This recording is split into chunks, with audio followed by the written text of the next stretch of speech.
అంతటి లోకమంత్రం ఇది. ₹1,00,00,000 భూమి ఇప్పుడు 50 లక్షలు కట్టుకోలేదు.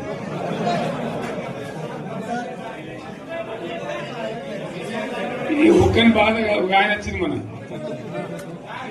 ఒక ఆయన ఒక 10 మంది వచ్చారు హైదరాబాద్కి. అందులోకి 2 ముస్లిం సోదరులు వచ్చారు. साहब सो तबाह हो गया, इफलासी मुफलसी बच्चे क्या दबे हो गए. तुम्हारा क्या हुआ बहन, तुम्हारा क्या हुआ, तुम हैदराबाद में तुम लोग हैं. मेरा कारोबार है साहब, मेरा छोटा मोटा कारोबार है, होटल भी है. 70% गिर गया. हर कोई पूछ रहे, हर कोई केसीआर को याद कर रहे सामान. వాళ్ళు మాట్లాడుతున్నారు. ఎక్కడ ప్రతి ఒక్కరు భూముల ధరలు పోయినాయి, మన్ను పోయినాయి, మసాలా అన్ని పోయినాయి. ఎంత మంచిగా 4 ఎకరాల రైతు నేను 4 కోట్ల ఆసాగా అనుకుంటుండే. అంత ధీమా ఉంది, ఎంత బాగుంది.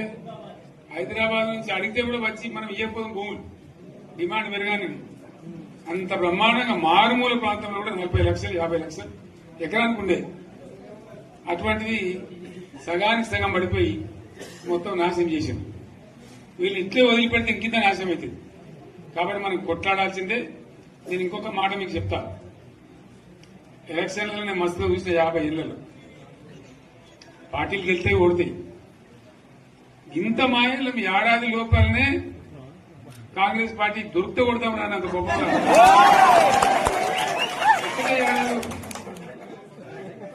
ఇంకా వాళ్ళ పొంద తెలివికి నిన్న వారి పార్టీ మంది పెట్టలు అదేందో పోలింగ్ పెట్టిన వాడు చూసారా మీరు?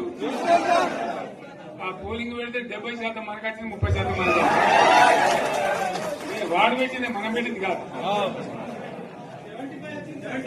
75 ఇది పరిస్థితి. అదే నేను ఏమంటున్నా అంటే,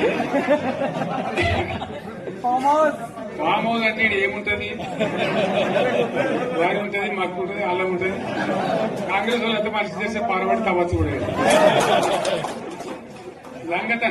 దీన్ని ఫామ్ హౌస్ అని మనం బదనాం చేసి అంతే కదా. నేను ఏమంటున్నా అంటే, అన్ని మబ్బులు విడిపోయినట్టు ప్రజలకు అన్ని తెలిసిపోతున్నాయి.